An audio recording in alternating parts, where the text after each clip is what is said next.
বসু গার্ডেনারে আপনাদের সবাইকে আমন্ত্রণ। আজকে করতে চলেছি একটু লং ভিডিও। তো আজকে কিসের ব্যাপারে, মানে কোন গাছের ব্যাপারে আর কি কথা হবে? আজকে হবে এটা একটা ইন্ডিয়ান সিকি মুসাম্বি। আচ্ছা, এই ইন্ডিয়ান সিকি মুসাম্বিতে গত বছর প্রচুর পরিমাণে লেবু পাওয়া গেছে। তাই এবারটা গাছের যে অবস্থা সেটা দেখে মনে হচ্ছে কোনো লেবুই হবে না গাছে। লেবু তো হবেই, কারণ দেখো ছোট ছোট ব্রাঞ্চ বেরোচ্ছে, এর সঙ্গে কচি পাতা, তার সঙ্গে আসবে ফুল।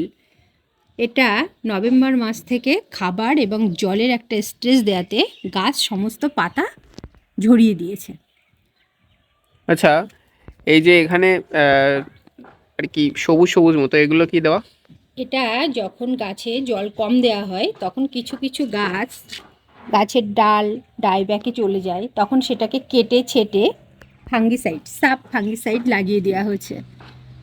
এখন এবছরে ফুল আসার পরেই খাবার দেওয়া হবে, তার আগে কোনো খাবার দেওয়া হবে না। জল একটু প্রতিদিনে একটু একটু কম দিতে হবে, যা জল লাগে তার ছাড়া পরিমাণে কম দিতে হবে।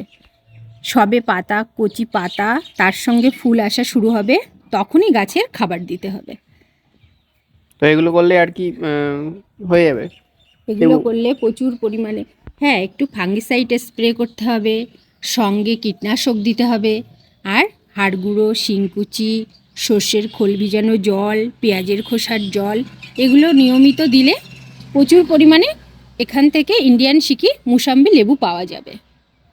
গাছের এরকম টিপস পেতে আমার চ্যানেলটিকে সাবস্ক্রাইব করুন।